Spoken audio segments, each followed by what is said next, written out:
పల్లెంది పడిమెట్ల పైకెక్కి గుడికేగు భక్తులకు ఎదురొచ్చే బంగారు స్వామి ఇరుముడులు స్పృశించి శుభమనుచు దీవించి జన బృందముల చేరే జగమేలు స్వామి తన భక్తులొనరిల్చు తప్పులకు తడబడి ఒక పక్క ఒరిగెన ఓంకారమూర్తి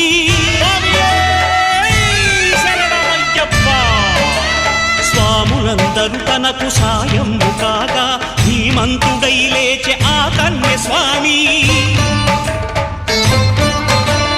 పట్టబంధము వీడి భక్తతతికై